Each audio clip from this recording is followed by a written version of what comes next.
यार आपने stranger thing का फाइनल एपिसोड देखा है नहीं देखा? क्योंकि भाई मैंने अभी अभी फाइनल एपिसोड खत्म कर दिया है और मेरे आंसू नहीं रुक रहे। लेकिन एंडिंग खत्म होने के बाद सबसे बड़ा सवाल अभी भी दिमाग में यही है कि क्या 11 सच में मर गई है या फिर कहीं ना कहीं माइक की थ्योरी सही है, और कौन से वो रीजन है जिससे कि माइक की थ्योरी वैलिड है और कौन से वो रीजन जिससे कि माइक की थ्योरी वैलिड नहीं है। चलो प्रॉपर ब्रेक डाउन करते हैं भाई। चलो दोस्तों थोड़ा सा रिकैप कर लेते हैं। द राइट साइड अप में सिंपल सा प्लान था, वेकना को हराओ, 12 बच्चों को रेस्क्यू करो और अपसाइड डाउन वर्ल्ड को परमानेंटली डिस्ट्रॉय करो एक्सप्लोसिव की मदद से। सब लोगों ने भाई जमकर मेहनत की और फाइनली वेकना ने अपनी अंतिम सांसें जॉयस के सामने ली। हाँ भाई जॉयस ने वेकना का सिर ही काट डाला, पर इससे पहले 11 और कली ने बहुत गजब लेवल का टीम वर्क किया। 11 ने वेकना को मेंटली अटैक किया एबिस में जाकर। सब लोगों ने मिलकर डिसाइड किया कि हर एक व्यक्ति माइंड फ्लेयर पर अलग अलग डायरेक्शन से अटैक करेगा, क्योंकि वेकना और माइंड फ्लेयर दोनों ही सिम्बॉइड थे। मतलब अगर देखा जाए तो वेकना एक ऑर्गेनिज्म की तरह था जो कि माइंड फ्लेयर के अंदर ही रहता था। सारी चीजें भाई मक्खन की तरह हो गई। लेकिन अभी भी सबसे बड़ा काम ये रह गया था कि अपसाइड डाउन वर्ल्ड को किसी भी कीमत पर पूरे तरीके से खत्म करना। डॉक्टर के वहाँ पर उसकी गैंग को पकड़ लेती है क्योंकि अब उसको 11 का ब्लड चाहिए था ताकि वो और भी सुपर पावर किड्स बना सके। इस पूरे अटैक में कली की बलि चढ़ जाती है। लेफ्टिनेंट एकर्स कली को गोली मार देता है। 11 अपनी सिस्टर की मौत से बहुत ही ज्यादा शॉक हो जाती है और तब वो ये डिसाइड करती है कि वो अपसाइड डाउन वर्ल्ड में ही रुक जाएगी जब गेट परमानेंटली बंद हो रहा होगा। एक अल्टीमेट सेक्रीफाइस था ताकि डॉक्टर के उसे कभी भी एक्सपेरिमेंट के लिए यूज ना कर पाए। माइक, हॉपर और बाकी सब लोग अपसाइड डाउन वर्ल्ड और 11 को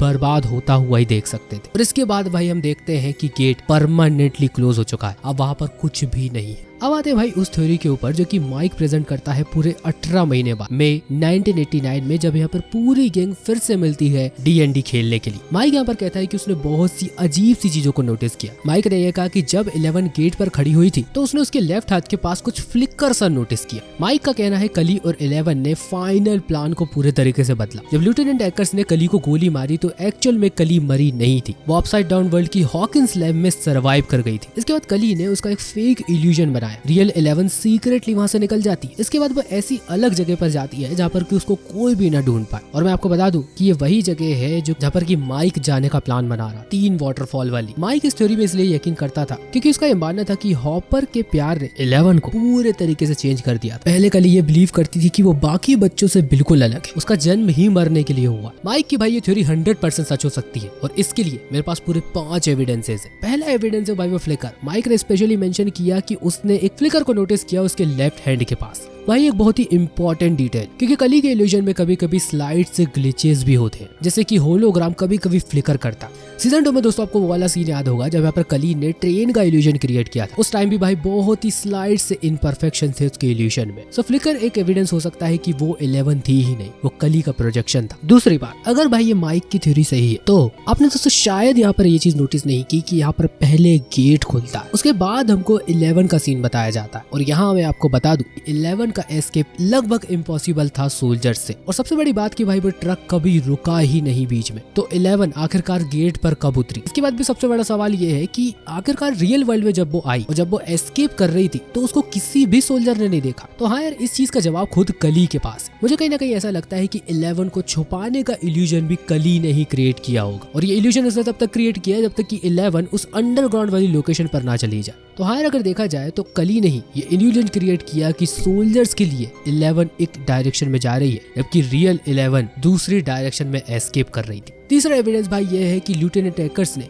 जब कली को गोली मारी तो उसकी बॉडी से दोस्तों हमको खून निकलता हुआ तो दिखाई दिया, लेकिन इसके जस्ट बाद हमको एक लोअर एंगल दिखाया जाता जिससे कि हम उसकी फाइनल डेथ को कभी भी ना समझ पाए। हॉपर और 11 सीधा मुरी के पास आ जाते हैं। और इसके बाद भी भाई एक चीज नोटिस करने वाली है कि आखिरी बार 11 ही कली के पास थी, तो हो सकता है कि भाई इन्होंने एक फाइनल मास्टर प्लान बनाया हो। दूसरी बात भाई कली की पावर इतनी तो स्ट्रॉन्ग है कि वो अपनी फेक डेथ का इल्यूशन बहुत अच्छे तरीके से बना सकती है। अब आप सब लोगों के दिमाग में ये सवाल आ रहा होगा कि कली बचे या ना बचे इससे क्या फर्क पड़ता है। फर्क पड़ता है भाई, क्योंकि अगर कली के पास पूरी पावर्स बचती हैं तो वो उतने ही अच्छे तरीके से कंट्रीब्यूशन दे पाएगी 11 का फेक वर्जन बताने में। और कहीं ना कहीं ये भी प्रूव हो जाएगा कि माइक की थ्योरी सही थी। शायद दोस्तों आपको याद होगा कि उसने सीजन 2 में पूरी की पूरी गैंग को पुलिस से बचाया था, वो भी सिर्फ और सिर्फ एक इल्यूजन क्रिएट करके। 5वां एविडेंस है भाई वो वाटरफॉल्स। हम एक्सप्लिसिटली ये देखते हैं कि जिस जगह पर वो गई हुई है वहाँ पर एग्जैक्ट 3 वाटरफॉल्स है। और यहाँ दोस्तों मुझे ऐसा लगता है कि माइक को कहीं ना कहीं भाई ये पता होगा कि 11 कहाँ पर है, या हो सकता है कि दोस्तों यहाँ पर उसको ना पता हो। 11 बाकी सब बच्चों से इसलिए भी दूर रहना चाहती है ताकि चैन और सुकून से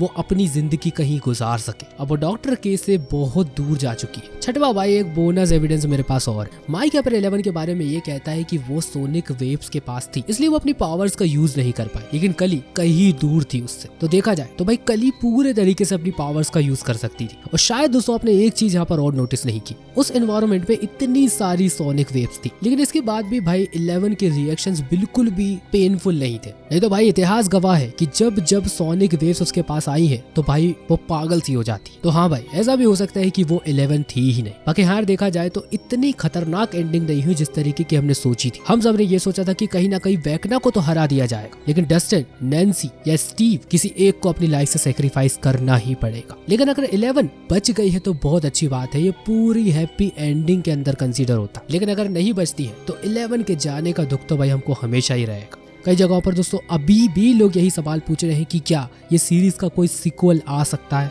तो देखा जाए तो भाई टेक्निकली नहीं, अपसाइड डाउन वर्ल्ड पूरे तरीके से खत्म हो चुका है, वेकना और माइंड फ्लेयर दोनों खत्म हो चुके हैं। पर अगर 11 जिंदा है माइक की थ्योरी के अकॉर्डिंग तो आने वाले समय में भाई इसका कुछ ना कुछ वो कर सकते हैं। लेकिन देखा जाए तो भाई ये अभी के लिए एक डेफिनेटिव एंडिंग है। बाकी स्ट्रेंजर थिंग का दोस्तों ऑलरेडी एक प्रीक्वल रिलीज हो चुका है, stranger thing the first shadow. अगर आप चाहते हैं दोस्तों मैं इस पर एक वीडियो बनाऊं तो भाई प्लीज नीचे कमेंट बॉक्स में बता देना। बाकी स्ट्रेंजर थिंग का लास्ट वीडियो आने वाला है कुछ ही दिनों। यहाँ पर दोस्तों हम अब तक की पूरी हिडन डिटेल्स के ऊपर बात करेंगे। बाकी अपनी फेवरेट सीरीज या मूवीज नीचे जाके कमेंट बॉक्स में बताइए। अगला वीडियो आपको कौन सी अपनी फेवरेट सीरीज या मूवी पर चाहिए। इस वीडियो को यहीं पर खत्म करते हैं। तब तक आप वीडियो को लाइक कीजिए भाई, चैनल को सब्सक्राइब कीजिए। मुलाकात होगी आपसे अगले ही एक ऐसे वीडियो में। तब तक के लिए बाय।